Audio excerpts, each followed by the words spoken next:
एक चीज़ मैं पूछना चाहूँगा from a non Muslims perspective. एक नॉन मुस्लिम जैसे कि आपने अभी जो इस्लाम का तारुफ़ कराया, ये काफ़ी सिंपल और आसान समझने में लगता है कि हाँ, अगर वो खुदा है तो उसका एक ही पैगाम होगा और वही तमाम मज़हब में रिफ़्लेक्ट होता हुआ दिख रहा है हमें। लेकिन एक नॉन मुस्लिम जब अब देखता है कि इस्लाम जो कि रिलीजन जिस तरह से आज फॉलो किया जा रहा है, उसके अंदर भी काफ़ी सारे उसमें फ़िरके हैं, काफ़ी सारे उसमें सेक्ट्स बने हुए हैं और सभी कोई इंटरप्रेट करते हैं, ये कहते हैं कि वो सही हैं, और कोई एक ग्रुप को कोई ख़ास किया जाता है, वो कोई लेबल होता है जिसको कहा जाता है कि वो सही हक़ पे हैं और बाकी नहीं हैं। उसके साथ एक हदीस भी कोट किया जाता है कि 72 या 73 फ़िरके हैं। तो इसकी क्या रियलिटी है, और इसी के साथ थोड़ा ये भी बताइएगा कि हदीस नरेशन इसकी क्या हकीकत है? क्या ये कुरान के जैसा ही है? जी, ये जो हदीस है वो तो रिसालत मआब सल्लल्लाहु अलैहि वसल्लम की हिस्ट्री है, तारीख़ है, और लोगों ने उसको बयान किया है, अपनी ईमा पर बयान किया है, उसको लिखा है, और उसके अंदर दीन की बहुत ज़्यादा अप्लाइड हिदायत मौजूद हैं। दीन की अप्लाइड हिदायत का मतलब होता है कि असल दीन नहीं, असल दीन इनिशिएट करके पहली दफ़ा वहाँ नहीं दिया जा रहा। जो दीन की हिदायत मौजूद है उसको जो कि रिसालत मआब सल्लल्लाहु अलैहि वसल्लम ने ख़ुद भी उस पर अमल किया, उसको अप्लाई किया, अगर उसके अंदर कोई रैशनल मौजूद था तो नई सूरत हाल पे उसको लोगों के सामने रखा। इसको हम कहते हैं रिसालत मआब सल्लल्लाहु अलैहि वसल्लम का उसवा हसना, यानी आपका उसका प्रैक्टिकल रियलिटी दीन की, और फिर उसके बाद उस पर अमल दरामद किया और उसमें तफ़हीम व तबीन की, एक्सप्लेनेशन की, कमेंट्री की, खोला उन चीज़ों को। तो कहीं पर भी असल दीन के सोर्सेज सिर्फ कुरान मजीद है, और कुरान मजीद ये बताता है कि दीन के अमली प्रैक्टिसेस को हमने अंबिया में जारी किया, उसको हम सुन्नत करार देते हैं। तो सुन्नत की तस्वीर भी कुरान मजीद ही करता है, और वो यही कहता है कि आप जाइए और उसी ट्रेडिशन को फॉलो कीजिए। प्रैक्टिकल चीज़ें हैं, हज, नमाज, रोज़ा, ज़कात, ये सब चीज़ें, खतना, ये प्रैक्टिकली चल रही थी, कुरान उनको रेफ़र कर देता है। तो सब कुरान ही का हिस्सा है। इसके बाद जो हिस्ट्री हमारे पास आती है वो लोगों ने नकल की है, उसको हम कुरान की रोशनी में देखेंगे जिस तरह हम बाकी चीज़ों को कुरान की रोशनी में देखते हैं। तो उसमें बाज़ चीज़ें ऐसी आ जाती हैं जो कुरान मजीद के मुताबिक नहीं हैं, या कुरान मजीद उनकी तायीद नहीं करता।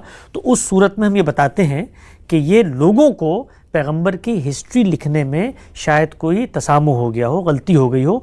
तो ये एक सेकुलर मैदान है हिस्ट्री की वेरिफिकेशन का, तो ये दुनिया भर में होगा। ये तो मिसाल के तौर पर अगर हिंदू मज़हब के लोग या कोई और इस्लाम के बारे में सवाल करता है तो ये सवाल हम उनसे भी कर सकते हैं। भाई अगर एक ही वेद थी तो ये ऋग्वेद, सामवेद, अथर्ववेद, यजुर्वेद, ये इतनी अलग अलग इनके अंदर चीज़ें आती हैं, इनके बामी इख्तलाफात को भी लोग लिख लेते हैं। या मिसाल के तौर पे गीता के अंदर 10 चीज़ें ऐसी आ जाती हैं कि जिनको आज आप पेश करने की पोजीशन में नहीं होते, और फिर उसकी अपनी रिवायात हैं, उसके अंदर हिस्ट्री है, तो 10 चीज़ें मिल जाती हैं ना, तो हर जगह पर मिल जाती हैं। बाइबल के अंदर भी मिल गई हैं, उसमें खुदा का इल्हाम भी है, उसमें अंबिया के सहाइफ और तारीख़ भी शामिल हो गई है, उसमें फ़िक्र भी शामिल हो गई है। तो इससे घबराने की ज़रूरत नहीं है। आम आदमी ये काम नहीं करता। जो इंटेलेक्चुअल्स होते हैं किसी भी मज़हब के, वो ये फ़र्क करके बताते हैं कि भाई इस मज़हब में ये चीज़ें इस तरीके से घुल मिल गई हैं, लिहाजा आओ इनको अलग अलग करके देखते हैं। तो हमारे कुरान मजीद के बारे में ये तय है कि उसके साथ किसी चीज़ को मिलाया नहीं गया आज तक, वो अलग से मौजूद है। अगरचे उम्मत उसके अंडरस्टैंडिंग के अंदर बहुत सारे इनफात पैदा कर लेती है, चाहे वो कंसेंसस की बुनियाद पे हो या रिवायत की बुनियाद पे हो, लेकिन असल मतन महफूज है। तो चुनाचे उस असल मतन की हैसियत से हम दीन को समझेंगे। बाकी ये जो रिवायत पेश की जाती है, ये उस मतन, उस रिवायत की जब लोगों ने तनकीद की है, वेरिफिकेशन का अमल किया, तो रसूलुल्लाह से ये रिवायत साबित नहीं होती। इस पर गुफ्तगू है, कलाम है, ये जो 72-73 फ़िरकों वाली रिवायत है।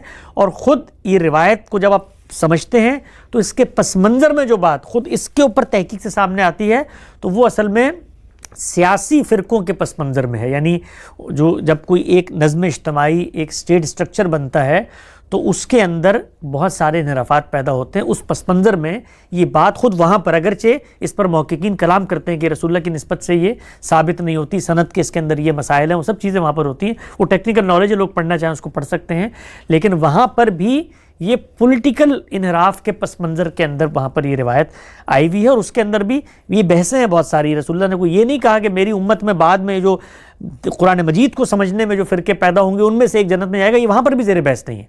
यानी जो अनऑथेंटिक हिस्टोरिकल नरेशंस मौजूद है, वहाँ भी ये चीज़ ज़ेर बहस नहीं है, वहाँ भी दूसरे पस मंज़र में। और वहाँ भी क्या है कि उनमें मुझे लगता है उनमें 72 थे तो तुम्हारे यहाँ 73 होंगे। तो ये अदद भी इस तरीके से, इस तरह हम बयान करते हैं कि वहाँ इतने थे, तुम उनसे भी ज़्यादा होगे। इस पस मंज़र में वो चीज़ आई है। तो पहली चीज़ जो है कि दीन का नैरेटिव नहीं है, अथेंटिक नहीं है, उसके ऊपर गुफ्तगू होती है, और ہم اس کی بنیاد پر اپنے فرقے کی برتری ثابت نہیں کر سکتے. پہلی چیز تو ہم نان مسلمس کو یہ بتائیں گے. دوسری چیز یہ ہے کہ جب بھی کوئی نان مسلم آتا ہے اس کو کبھی بھی کسی فرقے کی دعوت نہیں دینی چاہیے, کسی اسکول آف تھاٹ کی.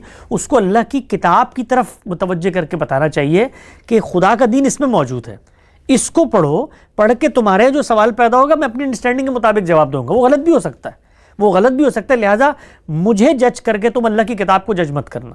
تو خدا کا کلام اور مسلم تہذیب یہ الگ الگ چیزیں ہیں, اس فرق کو واضح کر کے ہمیں دعوت دینی چاہیے.